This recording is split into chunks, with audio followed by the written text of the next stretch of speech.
Hey,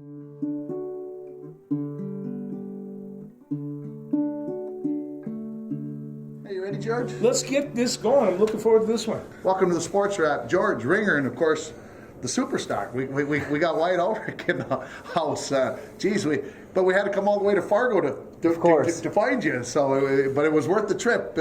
Last night, which would have been Wednesday night, as we're filming this Thursday morning again in Fargo, North Dakota, and it was an interesting game last night. Wyatt, things going well early for the Canaries. You guys were up 7-1. You guys seem to like what you saw from Fargo Moorhead pitching early in the game. No doubt. Well, did you see his outfit too that he was wearing yesterday? Yeah, we had to about? I asked the catcher when I got up first. Did his mom dress him this morning? I didn't notice. What was his pants were above his knees. Yeah, his pants were above the knees. That look. Then he had his joggers on, like looked like long johns that went all the way down to his ankles with the normal socks. Like it was. I didn't look that closely. I noticed it was different. He had a pretty good little speedball, but after that diminished, then people were picking. And it's one of the things about guys in your league.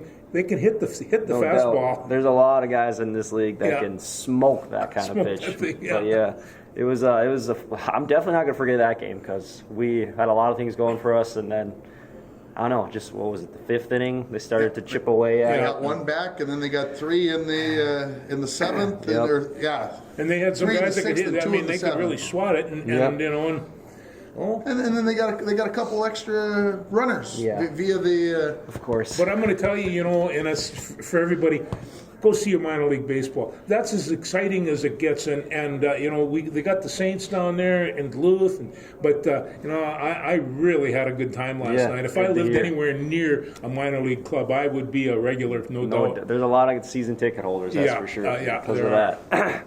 Yeah, it was one of those things after we kind of analyzed your manager gets thrown out of the game, arguing balls and strikes, and he got his money's worth. Yeah, no doubt. I wish I could have heard what he was saying, but it was fun to watch from right field. See, they got to mic these guys from time to time, because and he did everything but kick the dirt on the shoes because there was none there. But that was it was a game that had the whole deal. Yeah, it was good to see him have our back because it was interesting to watch that. And I'll ask you because obviously you were at the dish and talking with the guys. Did it feel like their strike zone shrunk? Or your guys' got bigger? What did you kind of feel like the ump did in the game? Seemed like I'm okay with umps that have a zone as big as Minnesota or as small as Rhode Island, but just be consistent. He was not that. He had I thought he was okay for my at-bats at the start of the game, and then it just seemed like it went right at the end of the game, walking everybody. For everybody. For everybody. It wasn't just for us, because you could tell sometimes the batters for Fargo would look back and be like, you had that in the zone kind of stuff, or then come like the 7th, 8th, 9th when the Fargo was throwing balls, it was interesting how he could figure that out. Yeah, so it ended up being a 3-hour and 55-minute game officially. Wyatt only went 2 for 4 with a walk, a couple of runs scored, so it was a good night at the plate. Just talk about what it's been like going back from year one when you came right out of college and you played this incredibly long season from like February to the 1st of September, and then coming out of working and then going out and start playing baseball again. Well, right when the college balls, all my ex-teammates and friends started, I was just not in baseball shape at all. It was weird because they start fall ball and then they have their season start in February, and I'm just like, man, I'm just hitting off the tee still in my hitting facility. So I'm very confused as to this feeling.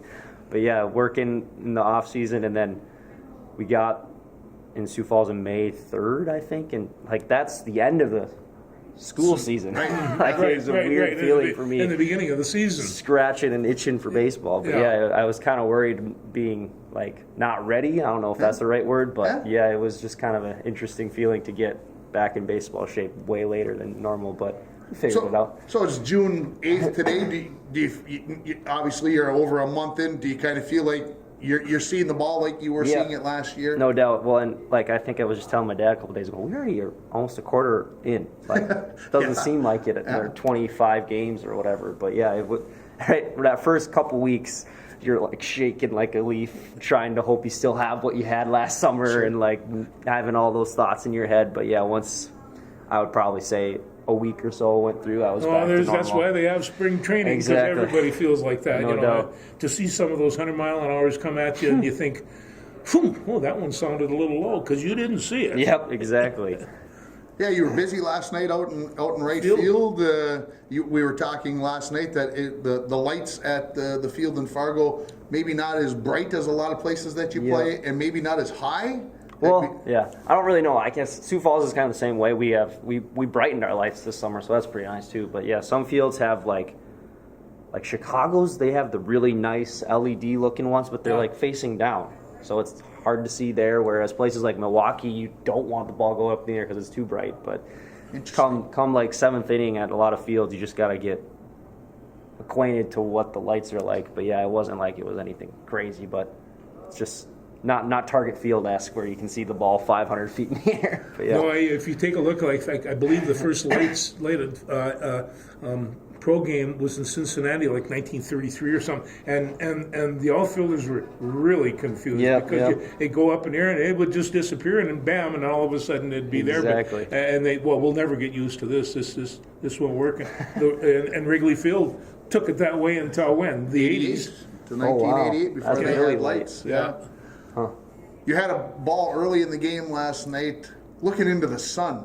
You never looked like it bothered you. You looked like you were looking right up into the sun, but it must have been off a little bit. You must not have been affected. Yeah, the sun was like in between the mound and third base, so any ball that would have been like liner in the gap probably would have been hard. But yeah, right at me wasn't anything brutal. But yeah, that's even worse than the lights is the sun ball, because you're trying to catch the sun with your squinting eyes, trying to deal with that, but thankfully that didn't happen.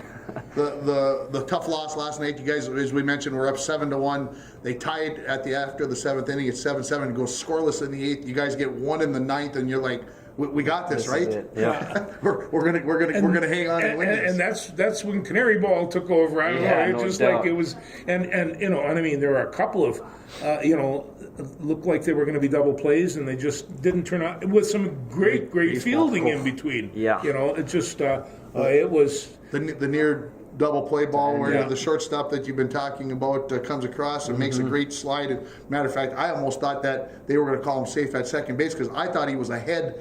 When he caught the ball, I thought his foot was already across, and then the throw was a little low, and the first baseman tried to dig it out. He had it in the glove, but it didn't stick. And that would have ended the game, and it didn't. We all celebrated, too, because he had it. And then next thing you know, you see the ball roll past his leg, and we're just like, it just eats at you. But you're onside. He dropped the ball. You had a nice little contingency following last night. We had a really good time. Got a squad, student section. It was awesome. No, that was a good time. So tell me about some of your teammates. There's some exceptional talent. Oh my gosh, there's a lot of guys that have some good stories. We had a pitcher that struck out Shohei Ohtani in the MLB. All right. We just put him on waivers a week ago, but listen to his stories of playing in Fenway and taking the plane to places and just hearing how, like, that's why you play kind of thing. Sure. Trying to get to that. But then the shortstop, like we said, he made that unbelievable diving play yesterday with full extension and come back in the dugout and like, Ozzy, you're my favorite player of all time. Yeah, he's so fun to watch. My mouth just dropped, and I just go, did you see that? Yeah. And Ringer's, his jaw was open too. So we saw that but he has a great glove. That's what he's known for ever since he's been in. He was with Miami Marlins too. He's been around for a while. Well, the thing about that is, okay, folks, so put this in perspective. Wide's batting 320-ish, something after last night's game. This guy you're talking about, the shortstop, batting over 400 now, makes a couple of defensive plays last night, and you're going, he's not good enough to be in the show. And it's just like crazy. How good, you watch him on TV, you maybe go watch the Twins live or something, and you're going, they make some incredible plays, but it's just like after watching him last night, I'm like, dang it, he's good enough to be there, and right now he's not. That's there's scary so part. many guys like that. He's got that smoothness, It's just, and like, there's kids all over that scare me because I'm like, I'm here, you're here, and I'm trying to get out of here, but you're not gone. It doesn't make any sense because guys like him, he's like, I think, what he said, 32, 31. So like, big league clubs aren't going to pick him up to develop him. So if they really need him, he's going to go straight to the show probably right before playoffs for that bench defensive Yeah, glove sure. or something if they want Sure. him. But yeah, They're he knows aware what, that they're aware that he's there. yeah, no doubt. And Yeah. he knows that he's on the end of his career, so he's just playing ball, trying to have fun, and he's not worrying about getting picked up. But like guys like that make it a lot more fun because you're hearing all those stories. Well, that's the bottom line. You're supposed to be having a good time out there. You no know. doubt. Put the Spiders hat on for this morning for you, and one of your teammates, one of your roommates, pitching for Sioux Falls. Yeah. Talk about how that makes it a little Yeah. little nicer. No doubt. It was kind of funny how last summer I got the call to come to Sioux Falls, and as I'm driving home, I get a call from Colby, and he's like, "Yeah, I'm right behind you. I'm coming to Sioux Falls." I'm like, "Oh, nice. I don't have to deal with this by myself." Yeah. That was sweet to hear. I'm so glad he's back, and he did really well last summer too. He was our kind of like our eighth inning guy, carving up batters, and with his weird, wacky wind-up that he has. Well, But he's good at Dandy, doesn't he? yeah, he's got a slider and everything that works. But yeah, he's a Spide for sure. I've been watching the scores obviously all season long. When you guys got up 7-1, it was rolling through my brain. This thing's not over yet. No, yeah. You guys have played an 18-14 game. You guys won 13-12, I think, after being down like 12-2 Yep. or 12-3 or Yep. something crazy like 11 that. runs. So there's a lot of this going on. So do you ever get used to it? No, I mean, I'm not gonna lie. I still thought we were easily gonna take it, but I didn't think it was over. Don't get me wrong. But like, once they tied it up, I'm like, oh no, here we go. They're pulling one of us. We had to stay locked in. But that dugout was a roller coaster ride of emotions because of we're up 7-1. You're still trying to get good at bats. Don't waste them because you never know, things could happen. And then of course they tie it, and you're like, all right, now we really gotta execute because we don't want to blow this. And then of course Chamois hits that nuke, and we're like, oh, Oh, Yeah. easy. But that's baseball. You never. Fat lady sings. You gotta wait for it. It But yeah. does, and it was a good whap too. It was Oh an yeah, Andy. he's all change ups that pitcher, and when you're a lefty and you hope for that one that just floats right down the middle and happen, and he got a hold of it. Holy cow, he went. He did. George has been mentioning Bull Durham lots. Well, you even stepped out last night one time, and I think with 2 strikes, your last at bat, you had 2 strikes, and you just before he was going to pitch, you stepped out, and I said to George, I said, step out and think about what you're doing here. Is that kind of one of those moments that you had? You're like, I gotta refocus. I hate when pitchers do their for like a good amount. Like that wasn't a crazy amount, but like usually I'm thinking, all right, off speed. So I'm like, oh wait, no, I don't want to think like that. So I just step out and like Well, no, and you're refresh stiff and- standing there. Yeah, exactly. You got to get loose. Gotta get No, comfortable, I no see doubt. that all. Yeah, that was. still got me though. Yeah. Game tip, double play ball. we don't wanna I had to talk bring it about up. it. Folks, sorry. Yeah, I was You hit so bases mad. But loaded, you're making nobody good out, and he hits contact it. with the ball. I Yeah, mean, that's you the know, thing. It's the worst. so- like He got the run home though. That's true. He That's got true. the run. He got the run home. Won a couple of them, but yeah, it makes you mad when you hit a ball like that not as hard as you can, but hit it well, and you Yeah. still get 2 outs out of the deal. It's crazy how baseball works. We're in Fargo. He's heading for Lincoln, so you're going to go right past home. It's probably 6 hours, I suppose, to Lincoln, 5 hours. Yeah, something like that. Something like that. So, do you get used to the bus trips? Yeah, you got to. It's never fun, of course. What is it? 7:00 game. Leave at 11 probably. If you're there lucky. get there at 7 a.m. You got to get figuring out how do you sleep on the bus, but get your headphones in. Just try to conk as fast as you can because we don't have those sleeper beds that I don't think anyone in this league probably has them, but we just got our normal coach buses with a little more leg room. But yeah, it's a grind. I suspect it's a little easier these days with the cell phones. Yeah, and you I can put a can't movie imagine. on your Yeah. phone, and like I said, put the earbuds in and watch a movie. 30 years ago, you probably, No doubt. you played cards and read a book or whatever. Yeah. It wasn't that way. But it's something where you guys were in Chicago. You mentioned just a week or so ago. Now you're over here in Fargo. You stopped at home for 3 games. Now you go to Lincoln, but they give you every Monday off just about. Pretty much, So yeah. what do you do on an off day? Oh, a lot of Sleep? guys. Yeah, that's what I do. A lot of guys like to golf. They will go bowling or maybe just chill at home. Or some people even go out of town and just see what's around, kind of thing. But yeah, it all depends on how you feel on the day of. Like, I think what was it last Monday? What did I do? My girlfriend was up, so we went mini golfing and played at arcade games and stuff like that. Just kind of get the baseball mind out of your head. But Yeah, just a little bit, yeah. yeah, it's funny how like games like yesterday when, I don't know, 2 days ago, sorry, where you go 1 for 4 or 0 for 4, you're like, and then it's the off day, you're like, oh my gosh, I just want to play again. I hate how I felt. Like, I want to get back out there. in there and play. Play 100 games, and you're still thinking about playing baseball. But yeah. Actually, I was talking to your dad about that, and he says, he agreed that, he had the skills, but your real skill was the emotionality of the game. You love playing it, and he says that's the strength. And we had a nice chat with your dad. Nice, Good. Nice guy. He loves talking ball. Yeah. No, you're not an accident. This is for sure. That's good to hear. Yeah. So, do you guys follow the majors? Do the guys on the team follow the majors because that's where you're trying to get to? No. So, do you follow along with your favorite teams? I mean, you're probably following the Twins. Are there other guys following other teams maybe that they were in their organization or whatever? Yeah, there's a couple guys that are like, you're still watching baseball or like you're still following baseball after how much we play. But yeah, there's I'd say half have their team still. But we have like a unwritten rule to not bring in any organization gear like T-shirts or hats because so no Twins hats. Yeah, or no I got yelled Marlins. at. What are you doing wearing that in here? What if you get picked up by the Chicago White Sox or something? And now you got a Twins hat on. When they calm down and say, "Why? What's going on?" You're like, "Oh wow, that's kind of a good point." But yeah, I'm quietly still rooting for the Twins and watching them. But yeah, when the season started, and like I said, I was itching for ball. I was watching every highlight of every game on my phone and just kind of getting to see what's out there.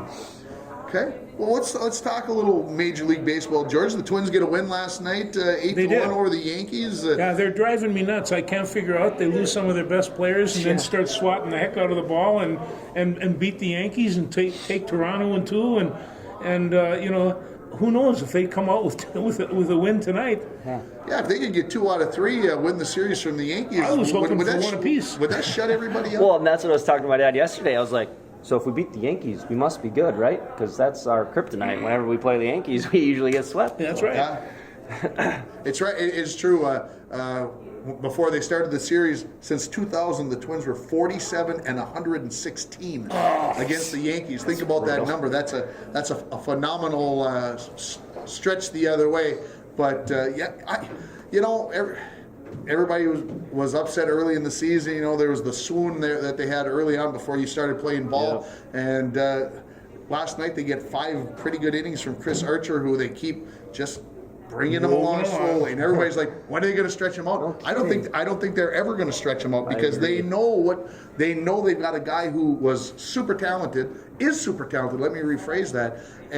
But they know that if they try to stretch him out to 80, 90 pitches before he's ready, the arm's going to go again. And is it better to get 5 good innings from a guy all season long, or try to stretch him out to 8 or 9 and say, well, we'd really like you to get here? Well, yeah, we would. I think it's that Byron Buxton kind of thing. We mentioned it last night. Your dad said it, I think.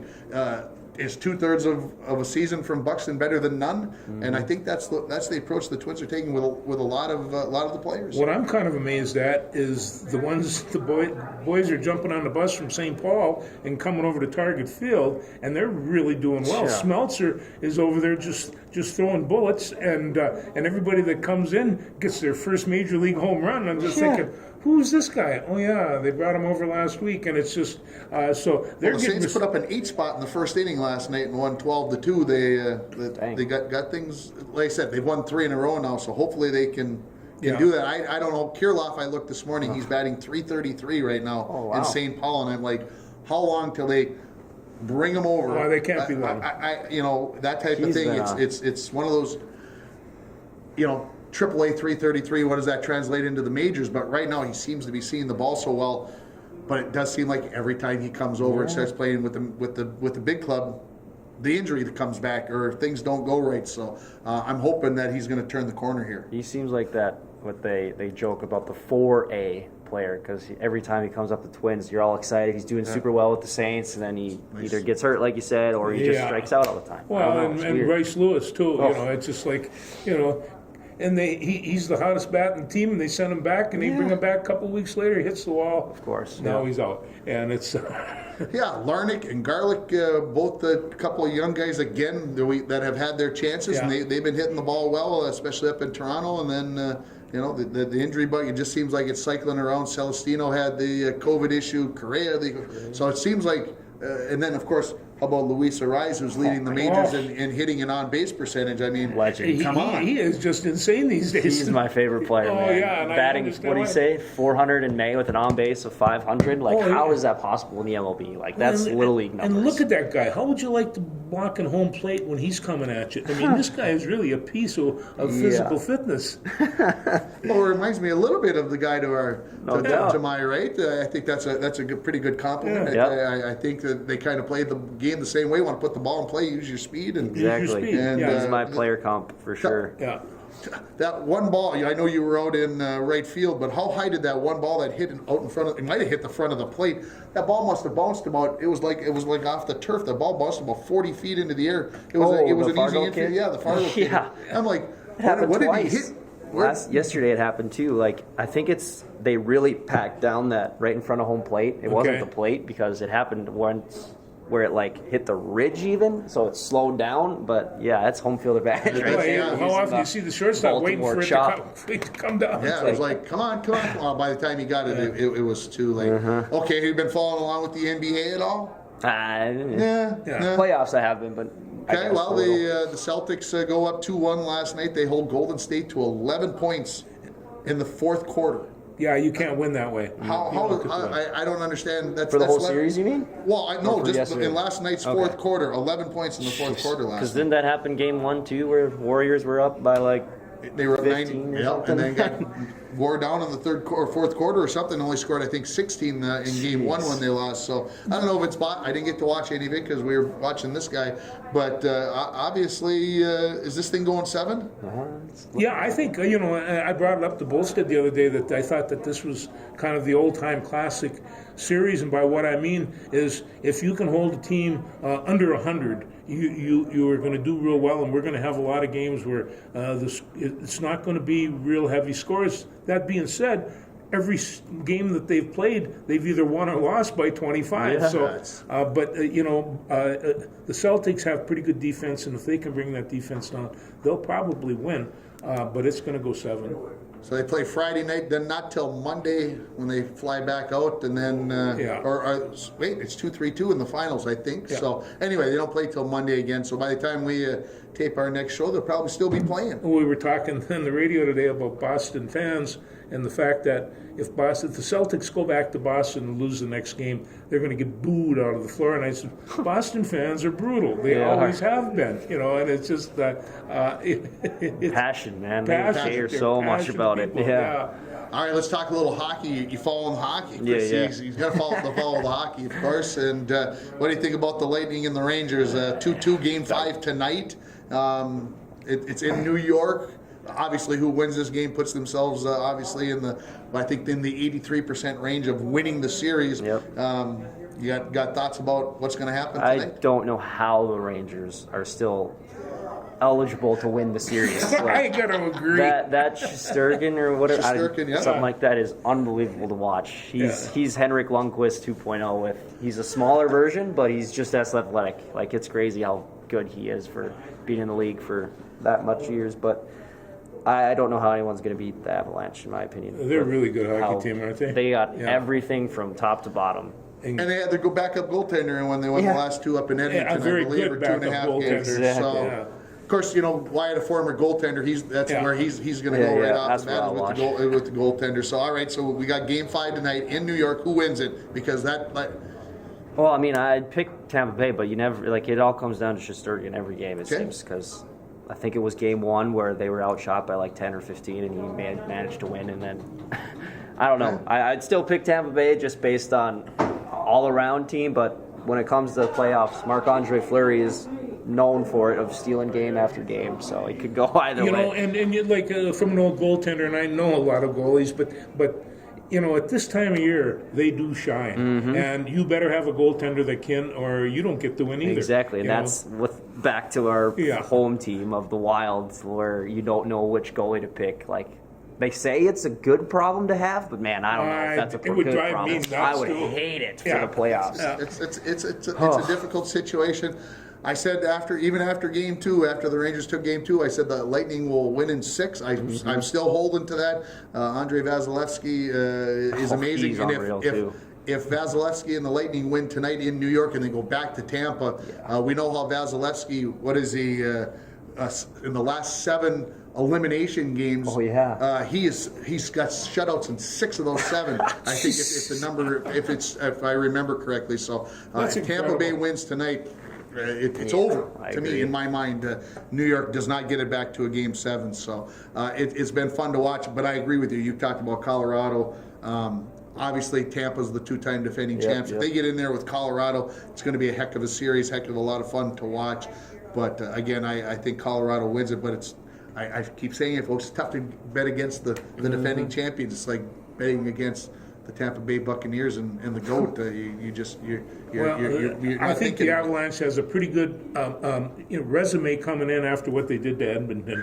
And I mean, in that last game, my head was spinning. And it's just like the goals were flying so fast. Can you imagine being an Oiler fan? Holy cow. Yeah, that's exactly right. Oh, my gosh. And I said to somebody, okay, so Colorado took down Nashville in 6 games. Mm-hmm. Then they beat St. Louis in 6 games. And then they sweep Edmonton. Does that mean St. Louis and Nashville were better? Yeah. No, you can't make those. No, you can't make transit property, right? No. But, like, back to the Oilers, like, we say it, what was the stat? They have, I think, the most goals scored by a team that got swept, and I think they had 16 or 15. That's averaging almost 4 a game, and you lose every game. Oh. Like, me and my friends were talking in a group chat. If Edmonton had... And they got shut out in one of the games to boot, and still scored the most. Yeah. If they had an average goalie, like Mike Smith is well past his prime. I loved the guy when he was good with the Coyotes, but, man, if every year it seems they don't get a goalie when they have arguably the 2 best players in the league of McDavid and Draisaitl, yet they don't go and make their team better every year. I don't know if it's money or if it's never finding a goalie that wants to come. Does this finally drive them to that point? I mean, well, it's got to, you'd think. It's got to I don't know. It's crazy. It seems because last year they, I think, made playoffs, right?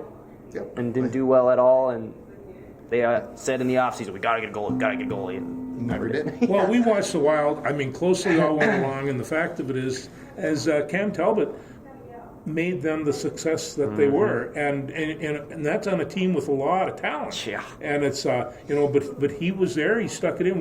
How many games did he lose? Not very many. Well, he lost 3 over the last 16. He was 13-0-3, and all 3 of those were in overtime losses. Yeah. So, I don't know how he comes back with how we figured out the playoff situation, but. Man, I loved him. I was Team Talbot the whole way. I love Marc-Andre Fleury. He's like top 3 goalies of all time for me. But yeah, I don't know. We don't have to go back into that. Ryan and I agree on that one. If you watch the show, you know that's how I felt. I thought it was a Talbot. I thought they should have alternated, but that's agreed. That's water under the bridge. Well, they'll live with that and see what happens. Got our scars from that. Yeah, a lot of people disagreed with. I agreed with that too. And a lot of people disagreed with us. 50-50, I would say. That's why they bought him. George, did you get up and watch any tennis on Saturday or Sunday morning with Coco Gauff or with the King Rafa Nadal? I watched Nadal a little bit decimate this Mr. Ruud, and I was keep on thinking, even the great champions get beat.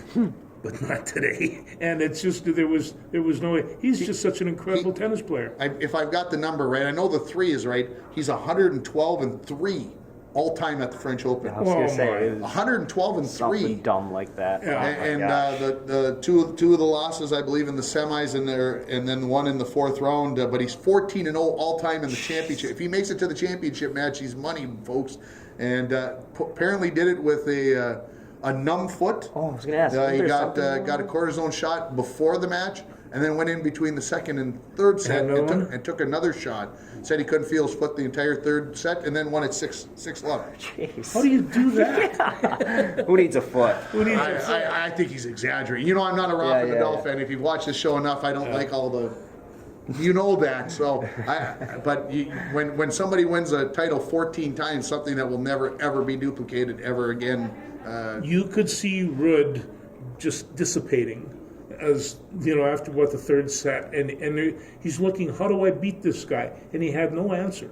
And it's A lot of people are that way with Rafa. they Yeah. are, and he just reached that point, and he looked so good the first set, you know, like, oh, maybe this is. And he had some chances early in the first set. Yeah. He had some break points and couldn't capitalize. Of course, that's what Rafa does to everybody. But he's a kid. The kid's up and coming. This Ruud kid. It'll be interesting to see how all things pan out. And of course, Coco Gauff loses to Iga Swiatek. It was Iga. I don't know. She's all of a sudden she's the best player in the world. I think won 35 straight matches. So This young Coco, 18 years old, I like her. I think she'll win a few. Yeah, I think so. I think too. the biggest thing is, with the tennis players right now seems to be the mental part of it. Naomi Osaka being probably the biggest one, who's just basically said the grind of the tour is overwhelming, and so how do you take care of the mental side Well, of you it? know, and a lot of times you get a kid that's 17, 18 years old and goes into Division I gymnastics, for instance, and builds it up and really has the pressure put on, especially major schools. You know, I mean, you know, you went to St. John's. A lot of things were happening at St. John's, but sports pressure wasn't one of them. No doubt. No, you know, and so you take a look and you get a chance to grow a little bit and see some of these things. I feel, 99 women filed charges against the FBI for what happened at Michigan State, and it's just like this. They're looking for $1 billion, not $1 million, $1 billion. I didn't Is know what they want from the FBI is $1 But, billion. You know, but it's a separated. psychological damage it's probably it's not irreparable, but it's going to take a long time before any of these high pressure sports. And you know, values change, and all of a sudden, I'm not going to give my entire life for this fame and this fortune. There's other things to do, and you know. So Ash Barty being the one. Ash Barty's the one that comes the to mind. women's tennis player who quit at the top of the game. Yeah. I mean, Yeah. just said that I've had enough of it. I'm not going to do this anymore. So. Crazy. yeah.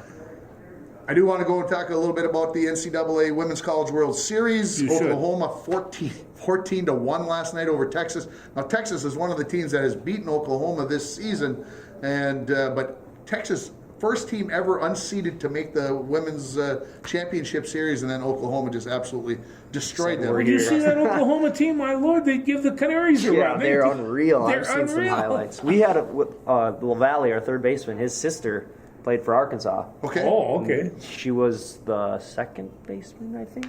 I can't remember, but man, it was fun watching games in the locker room when she was up. Like, I think it was against Texas, right? When they lost in the Super Regionals. Could have been Sure. Texas that beat them. It was the last inning with a person on base down one, and I think it was his sister that got on. But the girl hit a bomb to the warning track, and we're all jumping up. Oh my god! Oh, and it was caught for the third out. But yeah, back to I got the boys going it was there. awesome watching that.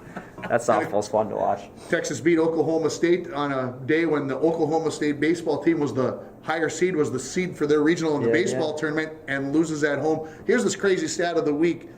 Oklahoma State was behind in a game, and I can't remember off the top of my head right now who they were playing. They were behind 12-0. Yeah. And they won 29-15. It was 29 Missouri to State. 15. Missouri State? Okay, so, see, there you go. He was following along. That's a lot Down of 12 runs. and win by 14.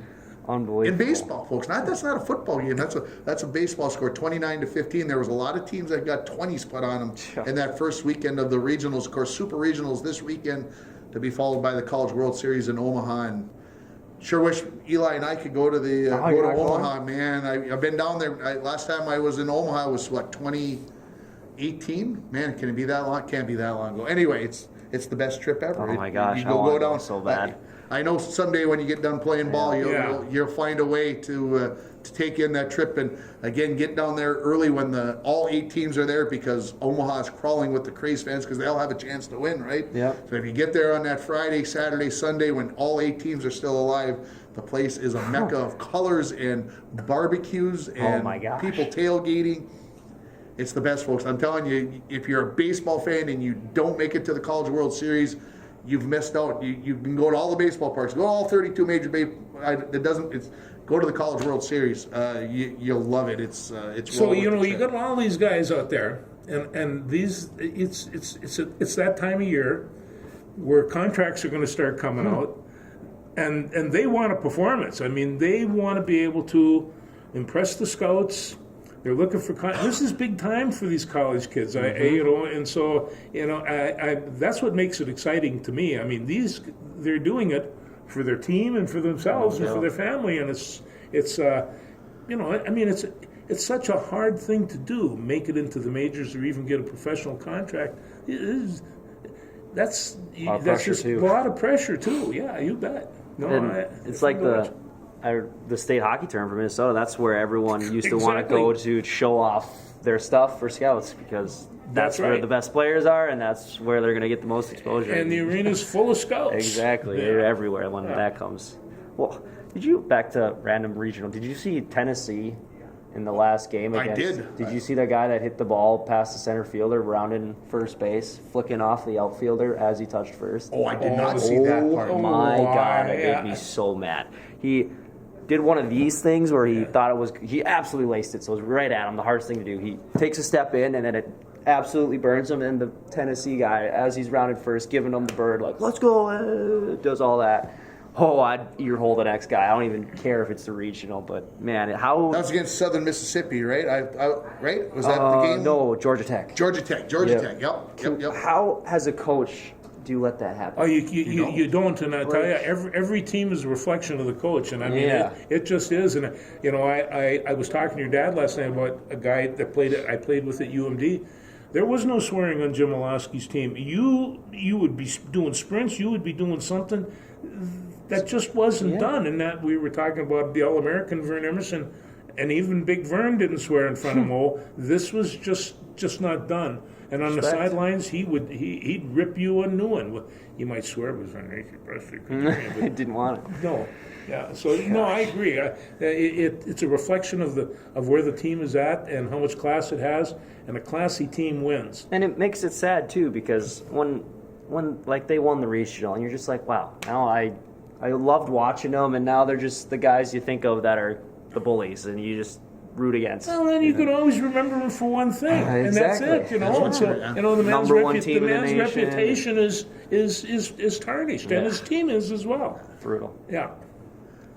State track and field meet coming up here today. As soon as we get done filming this, we're loading up the ship. We're heading to St. Michael Albertville to watch Maddie Lowe and today, and then Kiana Ford tomorrow. And if Maddie makes it out of the prelims, she'll get to run again tomorrow in the final. So good luck to them. Obviously, when most of you get a chance to watch this, it'll almost probably be over. But I want to get out there that congratulations to them. And then, of course, Tuesday, Wednesday, Kelby Anderson down at the state golf tournament. Get a chance to go down and watch that in Jordan. And steamy condition. Sounds like it'll be in maybe the mid to upper 80s, which is good golfing weather, right? I mean, if you can get awesome. It. But we'll work the spectators like myself. Have to make sure that I have my hydration in. How old is Kelby? She's a sophomore. She's got a while, I thought. Okay, So she was the section champ this year, and so she's got a couple more years. And I think she'll do very well for herself. The thing about Kelby is two bad starts to her rounds at the section meet. 5 or 6 over after the first 3 holes on both rounds, and then just calmed down and just played steady golf the rest of the way through, shooting an 89 and a 90. So, I think 6 over 78 to play the last 15 holes. That's plus really 11 or 12 is pretty good golf, especially also, at the core. You've said before that she's very passionate about her game. Very, very passionate about the game. Giving up all the other sports. The golf simulator in the garage, hitting balls every day in the winter, playing the summer golf tournaments all across. She told me that she's got a golf tournament in Chicago this year. So she's all in. Pushed all her chips in and said I'm going after it. And we talk about kids being 3-sport athletes, and I want every kid to be a 3-sport athlete. I think 4-sport athlete, 5-sport athlete, whatever they can be. But Kelby made a choice, and I think she's very comfortable with her choice. I think the choice will continue. And if she changed her mind back and wanted to go back and play volleyball or basketball or go swimming or whatever it is, there would be no judgment. I just think it is she put up, like I said, put it all in, and she wrote down some goals for herself, and she said, "This is what I want to do," and she's doing it. Well, I know some golf coaches down in the cities. And with the competition down there, that's the way those girls are. I mean, they have driving ranges that they go to all winter long. They have all kinds of facilities. They have a lot more opportunities. Yes, they do. And down there as much as hockey, although they have a lot of hockey facilities down there too. Yeah. Anything else we need to discuss, guys? Well, how about the Super League in golf? The Super Oh, Bowl. there you are. That was a point of conversation. Wayne, what we- do we- you we- think we- about we- that? Gosh, that's I don't. Dustin Johnson. Did you watch his interview when he Yeah. said he committed to? I didn't see the interview. Yeah, he I said- just heard what he said. Yeah. Okay. That's all that matters. I don't understand it at all. Like, you're the number one. Well, not right now, but you're the number one golfer in the world, pretty Yeah. much. You don't need to play golf forever. Like he said, he's gonna have to play golf until he dies, and you've made probably 25, 50 million in winnings. Then you've At been least throwing 50, a lot of probably 50 a lot of million in money. winnings And that's plus not what even he's got. That's not even the sponsorships. sponsorship. That's where you get the most money. Yeah. And he's saying that he's going for money purposes. And then Rory made the comment, I think it was yesterday, how if you're making decisions based on money, it's going to bite you in the butt. It is. I agree. I like that. I've never been a Rory McIlroy fan Agreed, per but se. that puts respect. But that's a big statement. I did not see that he had said that. We had it on our Sports Back Talk radio. We called in the Back to the Falls this morning, and we kind of got into the same conversation. And is it? Are American fans more mad at these guys because of the political aspect of it with Saudi Arabia and everything, or is it the money thing? And for me, I understand the political implications of what they're saying, but to me, it's just to tell us that you aren't making enough money on the PGA Tour just as like a kick right in the lower unit. I don't get it. You've been given a life of luxury. Yes, you've worked hard for it. Don't get me wrong. Yeah. But you've made more money than I'll ever dream of making. And right now they're biting the hand that fed them. Yeah, literally. Yeah, just literally, and it's But here's where Phil Mickelson is at. Did you see the statement he said? Where look, I've got a lifetime tour card. When I want to come back and play on the PGA Tour, I expect that I'm going to get to play on the PGA Tour. Don't tell me that I can't. I've got a lifetime card kind of thing. This is why This is far from over. This is interesting stuff. It's going to be interesting to see how it all plays out. In the end, when they talked about the NFL and the AFL 60 years ago, yeah. everybody's like, "You can't do that," and they made it work, right? The ABA got started. Boom, they got 4 teams into the NBA. Does this work? the things out? USFL got a couple, Memphis and a couple of teams, in the same way. So you get things started, and I don't know. May, like I said, it might be better for the game of golf overall. I don't know. Even if nothing else, maybe it forces the PGA's hand to offer more money, and that's pretty much what the players want. Right? Well, I think you're right, and something like this is bound to bring change. It always does, and it's. I mean, even a Major League Baseball contract affects you guys a lot because somewhere along the line that clicks down. Belmont Stakes this Saturday. Do you even care? Go ahead, you can tell me no, because Not really. It's Thursday. I can't. There's no chance at a Triple Crown, and I don't even know who's entered in. I haven't even looked at it because The horse that won the Kentucky, because he wasn't the in the last horse. one. I I think think the the horse horse from the is Kentucky Kentucky. Derby, Strike Rich. Rich. Strike, excuse me, Rich Rich Strike Strike. will be, I will? believe, is in the field. But again, I don't know. So we've been busy. We're a lot following of stuff. along, doing stuff and everything else. But anyway, anything else, guys? I No. mean, we even touched on horse racing. Even the horse race. Yeah. And Kentucky Derby, remember, that's where you get mint julep, and I make the best mint julep there is, and then watch the horses. After that, the racehorse season's over. It's mint julep. Got your doesn't mint, make it. yeah. I'm good to go. Wyatt, thanks for being here. Thanks for It's having me. always See you fun in to the come out and fall, watch okay? you. For sure. It was a pleasure. Wish we'd get to do it, but you're back in Fargo in August. Maybe we'll be able to fit that in right before Yeah, football yeah. season gets started, and we'll get to come out and watch you again. I think you go up to Winnipeg one more time too, don't you? That's their last series is in Winnipeg, August, like right Labor Day before weekend. Labor Day. Yep. Labor Day weekend. You never know, folks. Well, good All luck right, to you, guys. buddy. Hey, Thank you. we're pulling for you. Appreciate You know that. Yep, no doubt. Thanks, everybody.